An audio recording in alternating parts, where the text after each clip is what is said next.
There's something happening right now that nobody's talking about because you're not supposed to know. You've been watching headlines about Gaza, about Tehran, about protests. But behind all of this noise, India and Israel are pulling off the most strategic silent strike in modern history. And if you think this is just about POK, you're wrong. This is about geopolitical revenge and a plan that's been unfolding for over a decade. And if you think this is just theory, wait till I show you the satellite maneuvers, defense treaties, and psychological ops that are already in motion. You are about to hear what the news won't tell you. And I promise, by the end of this talk, you'll never look at a map the same way again. Let's go. In the world of global politics, there are partnerships born out of necessity, and then there are alliances born out of shared. The India-Israel relationship doesn't scream headlines every day. It's not loud. It's not dramatic, but it is deliberate, ruthlessly calculated, and undeniably transformative, especially when it comes to POK, Pakistan-occupied Kashmir. Let's be clear. This isn't your typical bilateral friendship based on trade or photo ops. This is a strategic brotherhood, forged in the fires of conflict, honed by intelligence operations, and sharpened by mutual threat. Both countries have long faced asymmetric warfare, terrorism, poncered borders, and existential threats from neighboring Islamic regimes. And what do two nations do when they've fought parallel battles for decades? They join hands. Quietly. You see, this isn't about handshakes at summits. This is about encrypted communication channels, black ops coordination, deep state cooperation, and tactical foresight that runs deeper than any official joint statement. India and Israel aren't just exchanging technology, they're trading doctrine. Let's look at the roots of this alliance. Post-1999 Kargil War, India realized that traditional warfare strategies were no longer enough. Israel, having perfected the art of surgical strikes and preemptive defense, think Entebbe raid, became the go-to partner. Over the next 20 years, Israel didn't just give India drones, sensors, and missiles. It gave it a mindset, a blueprint, one that says, wait for no one, strike first, leave no doubt. Israel has been instrumental in modernizing India's defense capability, from Heron drones flying over Ladakh and Kashmir to Spike anti-tank missiles guarding the low sea. But the exchange wasn't one-sided. India gave Israel access to massive South Asian intelligence channels, logistic hubs, and diplomatic leverage in a region Israel had little direct control over. So what does this have to do with POK? Everything. Because POK isn't just about territory, it's about leverage, timing, and coordination. Pakistan has always treated POK as both a shield and a launch pad, a region weaponized with training camps, infiltrators, and strategic outposts. Reclaiming it isn't a matter of military muscle. It's a matter of precision and surprise. And that's where the Indo-Israeli synergy becomes lethal. Here's what makes this alliance different. It operates outside the spotlight. While the world watches the US and China, this quiet axis is mastering stealth. It's a silent storm. While public attention is locked on Iran's threats or Gaza's crises, India and Israel are mapping terrain, infiltrating networks, and digitally surveilling every inch of POK in real time. Israel's cyber units, arguably the best on the planet, are believed to be coordinating with ROW and Indian military intelligence to preempt threats before they even surface. They're feeding actionable intelligence that doesn't just stop attacks, but sets the stage for something far bigger, a permanent surgical reclamation. Let's not forget, Israel knows what it's like to reclaim lost land and hold it against all odds. From the Golan Heights to the West Bank, Israel has fought for and kept land under international pressure. That playbook is something India is quietly studying. And in return, Israel gets a stronger ally in the East who is willing to challenge Islamic extremism at the root, not just the leaves. But here's what will blow your mind. This brotherhood is so deep that military doctrines have started to align. The cold start doctrine of India, a rapid, hard-hitting strike deep into enemy territory without declaring war, bears eerie resemblance to Israel's mowing the grass strategy in Gaza. Swift, decisive, and unapologetic. Coincidence? Not a chance. It's by design. This is not a public alliance. This is a operational alliance. A war-tested fraternity that doesn't post about every move, but ensures every move counts. It's about leveraging each other's unique capabilities. India's boots on the ground and Israel's brains in the sky. So when you see Israeli defense contractors setting up joint ventures in India or Indian officers training in Tel Aviv, know this. It's not just defense cooperation. It's mission rehearsal. The chessboard is set. POK is the prize. And India and Israel, they're playing a two-player game while the rest of the world is still reading the rule book. When we think of war, most people imagine tanks rolling, missiles launching, soldiers storming borders. That's the war of yesterday. The war of today? It doesn't start with boots. It starts with bites. Welcome to the silent battlefield, where India and Israel have quietly joined forces to unleash a technological and intelligence revolution aimed at changing the rules of the game in POK forever. Let's cut the noise. You don't reclaim a territory like POK just by marching in with flags. You disable, disrupt, and dominate before anyone even knows what happened. That's where this next level alliance between India and Israel becomes game-changing. Both nations have invested heavily in something the world severely underestimates: pre-battle supremacy. The digital front lines before the first bullet is fired. There are thousands of digital battles already taking place. Israel, through its legendary cyber command unit, Unit 8200, has mastered the art of electronic warfare. This isn't just hacking computers. This is penetrating enemy communication networks, scrambling command systems, turning on microphones in enemy HQs without their knowledge. It's real-time eyes and ears behind enemy lines without ever crossing a border. Now picture this. Indian intelligence agencies like RAW and NTRO collaborating directly with Israeli cyber units to surveil POK. We're talking live data from satellites, intercepted phone calls, decrypted military chatter, and drone footage analyzed by AI in real time.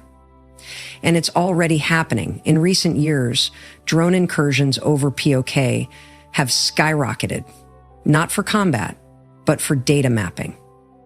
What is being built where? Who's moving when, for what purpose? It's a total shift from reacting to predicting. And every time an enemy commander breathes, India and Israel know where, when, and why. The Eye in the Sky, Israel's OFEC satellite series, and India's RISAT systems are now operating with synchronized targeting data. What does that mean?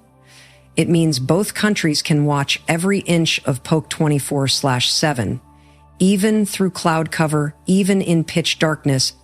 Every time an arms shipment moves into a terrorist training camp near Muzaffarabad, or a Pakistani battalion changes location, satellite AI flags it. No human delay, no guesswork. But here's the kicker.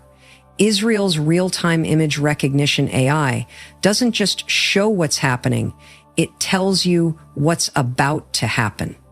It's pattern-based prediction. That's the future of warfare. And India now has access to it. You don't need 100 bombs when you've got one drone armed with the exact coordinates of the decision maker. That's efficiency warfare. Minimal force, maximum impact. The power of PSYOPs. But this goes beyond machines. Silent weaponry also means psychological operations, and Israel is a master at that game. From false flag intel leaks to deep fake propaganda, these aren't just tactics. They're warfare, and India has started using them too. In the last few years, we've seen sudden demoralization among insurgent ranks in Kashmir. Why? Because they're being digitally tracked, psychologically profiled, and preemptively neutralized, sometimes with arrests, sometimes with silence. This tech-enabled psywar means leaders are afraid to speak on phones. Foot soldiers don't trust their handlers, and every move they make could be the last. And this move makes it impossible for honest representations of the truth to be protected. It's terror turned inward. Joint defense tech innovation behind closed doors. Israeli and Indian scientists are co-developing next-gen battlefield solutions. Everything from AI-assisted tactical helmets for Indian special forces to drone swarms that can autonomously recon, attack, and retreat. Israel's Iron Dome has inspired India's DRDO to accelerate its own missile interception systems, but this time for mountain warfare condition. The partnership has evolved from procurement to co-creation. They're not just selling each other tech, they're designing the future of hybrid warfare together. Silence is the strategy. What makes all of this even more powerful? It's happening without a sound. No flashy press releases, no joint parade, no televised demonstrations, because that's the beauty of silent weaponry. By the time you know it's being used, it's already won. And in the case of POK, that's the goal. Before the world even notices a shift, before Pakistan can mobilize countermeasures, the entire landscape strategically, digitally, and psychologically will be under control. The old wars were fought with tanks. The new wars are fought with terabytes. And India and Israel, they're not just prepared for it, they're writing the new manual. Some conflicts are born in the present, others are inherited. And then there are those that are engraved in blood, time, and memory, passed down from generation to generation like a wound that never fully heals. POK, Pakistan-occupied Kashmir, is one such wound. Let's strip away the political jargon and get brutally honest. This isn't just a matter of land on a map. This is about a broken promise, a cut-off limb of a civilization, a region that was stolen during chaos and left in the shadows by decades of global diplomacy, cowardice, and compromise. And now, India's done waiting. Because reclaiming POK isn't just about strategic advantage. It's about historical justice, a history of betrayal. Let's rewind the clock to 1947, during the partition of British India. While the world watched the chaotic birth of two nations, a smaller battle was erupting in the princely state of Jammu and Kashmir. The Maharaja, Hari Singh, chose to accede to India, but before his ink dried on the instrument of accession, Pakistani tribal militias, backed by its military, invaded. What happened next? A partial war, a rushed ceasefire, and a political move that changed everything. India went to the United Nations. Big mistake. Instead of finishing what was clearly an invasion, India paused. Diplomacy entered. And Pakistan walked away with a third of Kashmir, which today we call POK. This was not a negotiation. It was a theft, a hijacking, dressed up in paperwork and truce agreements. And it created a wound in India's identity, because for the first time, its sovereignty was incomplete. It's in the DNA. Why does this matter today? Because nations never forget. Just like families pass down traditions and stories, nations pass down injustice. Every Indian child has grown up hearing about POK not as an aspiration, but as a part of India that was never supposed to be taken. It's printed in school textbooks, it's in military maps, it's declared in parliament, it's embedded in the very psyche of the Indian nation.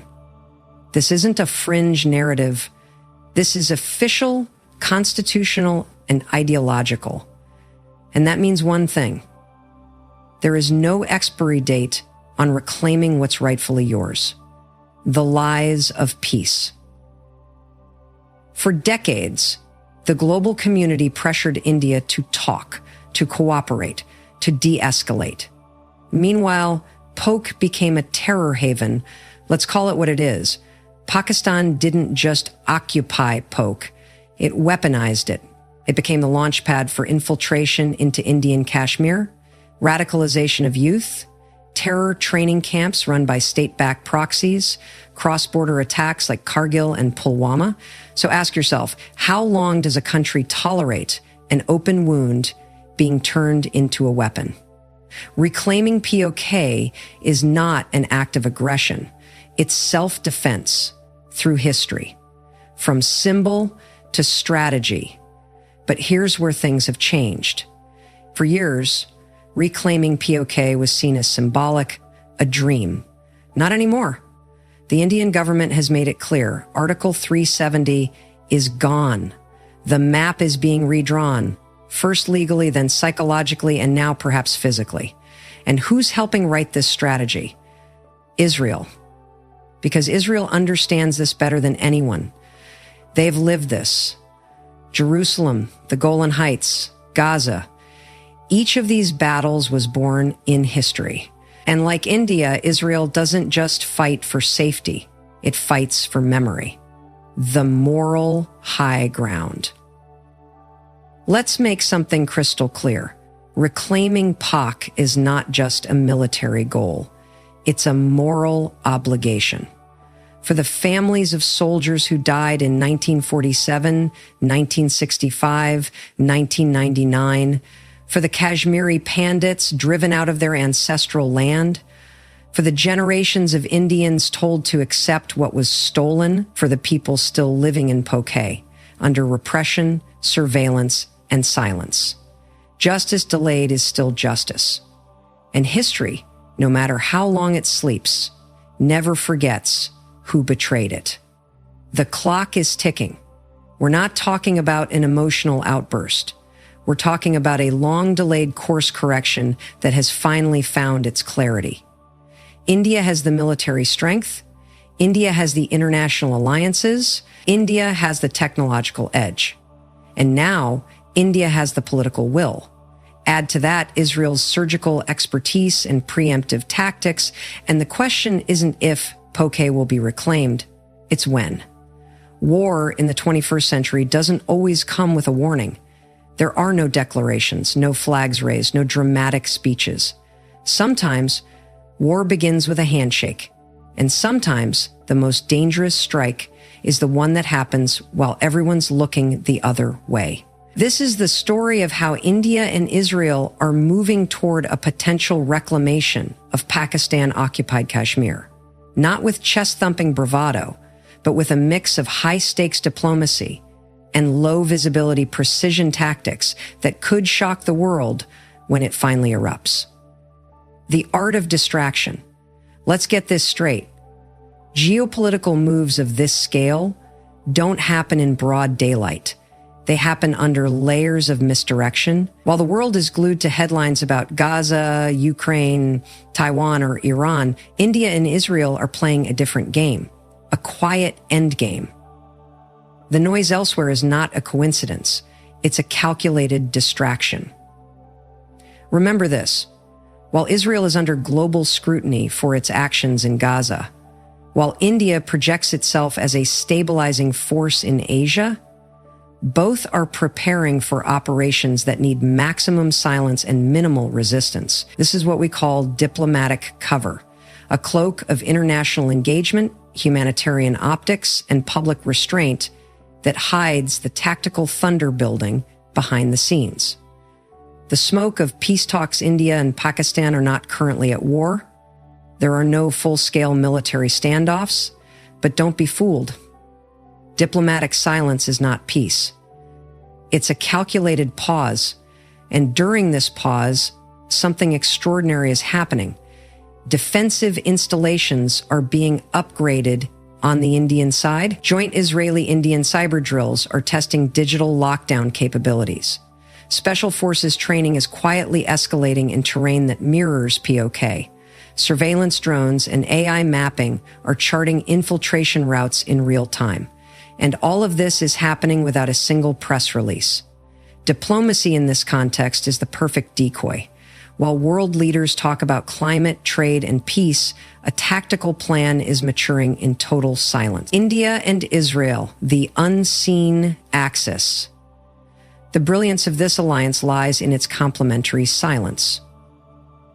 Israel doesn't speak about Kashmir. India doesn't comment on Gaza.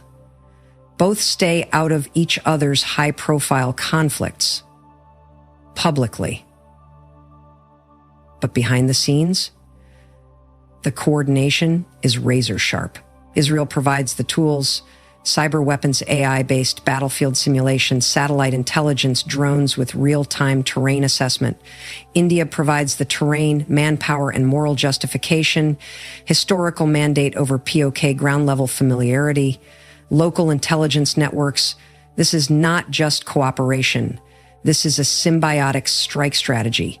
Tactical thunder, in slow motion. Let's be clear. The plan to reclaim POK is not about a single lightning bolt. It's about layered readiness, step by step, silently.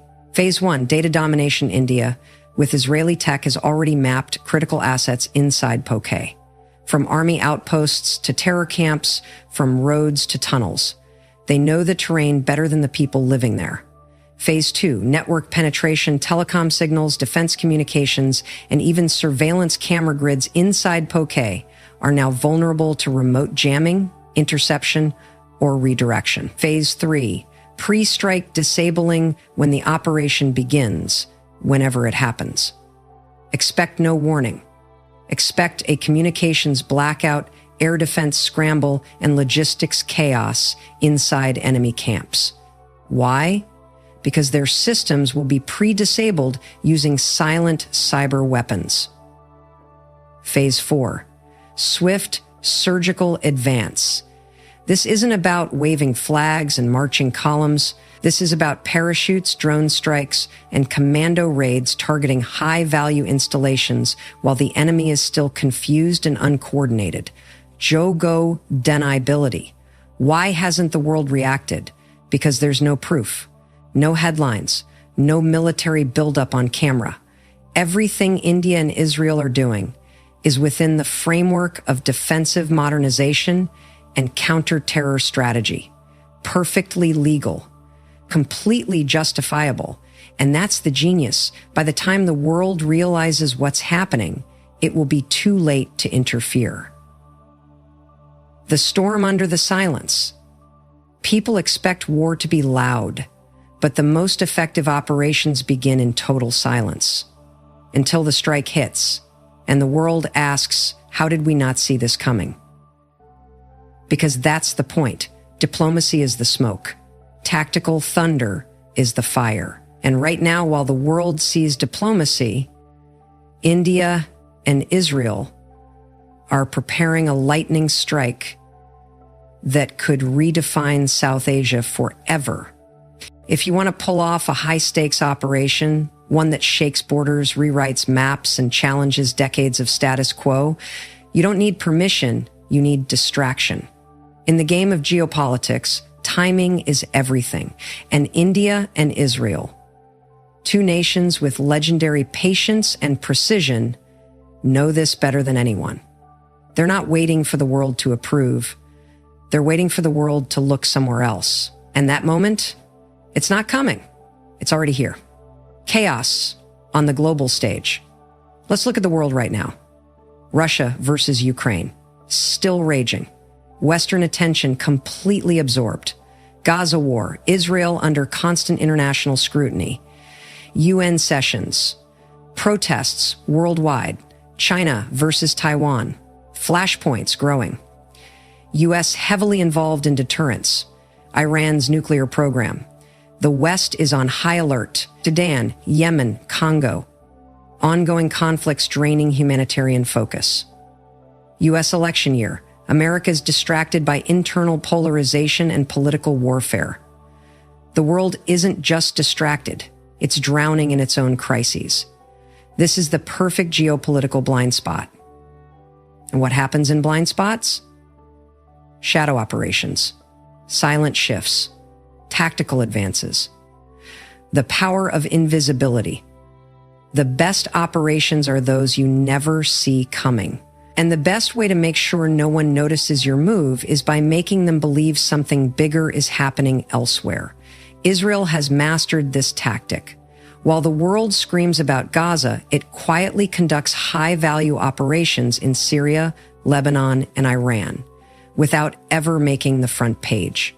It uses the noise of outrage as a shield for action. Now apply that to India.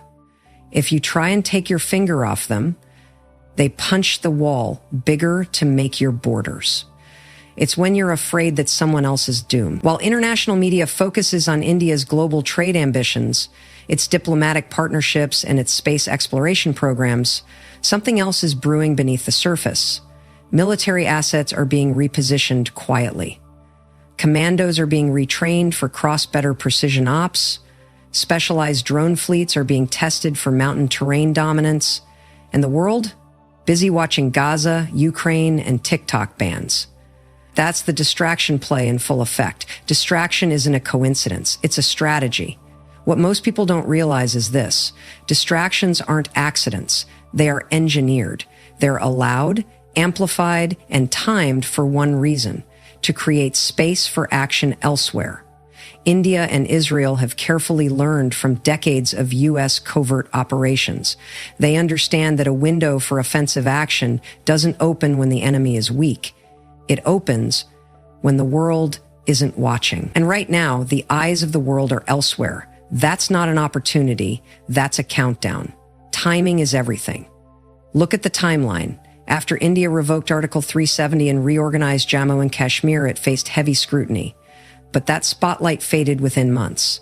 Post-COVID, international bodies have no appetite for new wars or peacekeeping missions unless there's a massive humanitarian crisis. Israel, despite being embroiled in its own war, is still maintaining its intelligence alliances with India, quietly feeding operational insights into cross-border logistics, terrain shifts, and troop movements in POK. Pakistan, meanwhile, is financially crippled, politically unstable, and diplomatically isolated.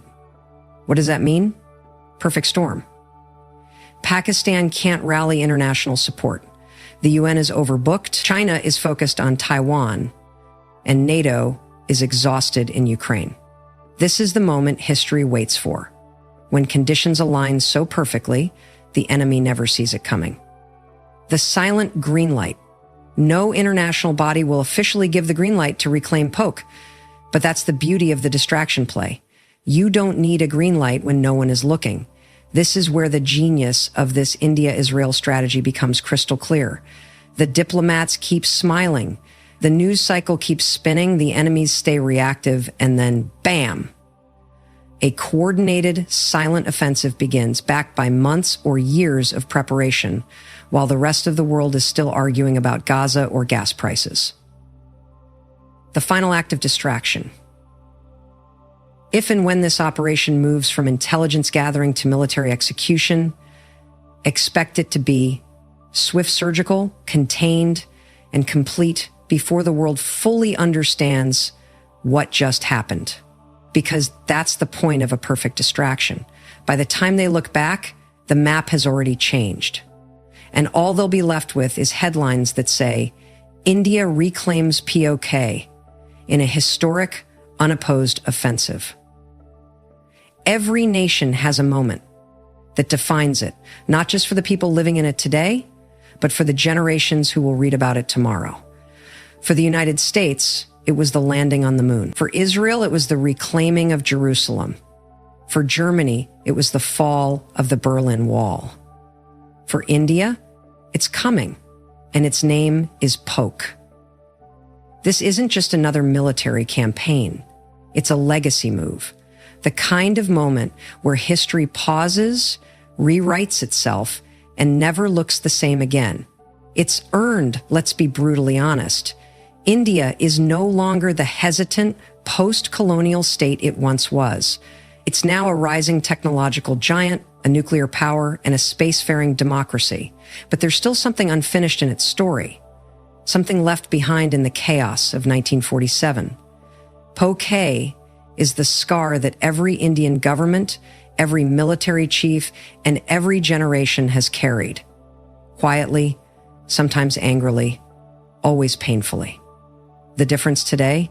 This generation is no longer interested in carrying the wound. They want to heal it. They want to close the chapter. They want to own the legacy, the moment of reclaiming POK. Reclaiming POK would not just be a territorial victory, it would be a spiritual, psychological, and geopolitical rebirth. It would mark the moment when India transforms from a regional power to a continental force. The Indian Army, often forced into defensive postures, proves it can set the agenda. The legacy of partition is finally overcome, not just endured. The world reevaluates its assumptions about India's strategic resolve, and it would send a message, not just to Pakistan, but to every nation in Asia and beyond. India no longer asks, it acts. A generational shift in power. What's unfolding now is much bigger than a military strategy. It's about generational power transfer. Old world diplomacy is crumbling. New alliances are being shaped by AI. Cyber power, precision warfare, and real-time intelligence. India is no longer reacting to threats, it's engineering its own outcomes. With the help of Israel's unmatched tactical brainpower and global intelligence reach. In this new world order, nations that create history don't just survive, they dominate. And reclaiming POK would be India's declaration of dominance. History never forgets first. Think about it. The first time a divided Germany reunited, it was celebrated globally. The first time Israel reclaimed its ancient capital, it changed the Middle East forever. The first time India reclaims a piece of itself, it will be studied, dissected, and remembered for centuries. This is not just about redrawing borders. It's about redrawing belief systems. It's about showing the world that a democracy can be decisive, that a peaceful nation can also be powerful, and that patience, when paired with strategy, is unstoppable. The cost of not acting is greater than the risk. Every legacy move carries risk. Yes, reclaiming POK could spark tensions. Yes, the international community may raise its eyebrows.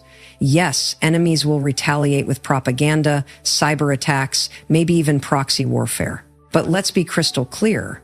The cost of inaction is far greater. If India backs down again, if another decade passes with POK under foreign control, if this generation fails to finish what was started in 1947, then the legacy becomes one of hesitation, not heroism. But if it succeeds, India becomes the author of its own destiny, finally, fully, and unapologetically. Writing the next chapter, legacy isn't just about what you inherit. It's about what you create this moment, this quiet storm building behind diplomacy, precision, and resolve has the potential to become India's greatest story of modern times. A story where justice triumphs over compromise, strategy outpaces chaos, honor reclaims what history misplaced, and above all, a story where a new generation of Indians gets to say, we finished what our forefathers started. We healed the wound. We reclaimed our legacy. The final word. Reclaiming POK isn't a matter of if. It's a matter of vision, timing, and will. The alliances are ready. The strategy is in place. The distractions are working. And the soul of a nation is standing on the edge of history, one move away from making legacy real.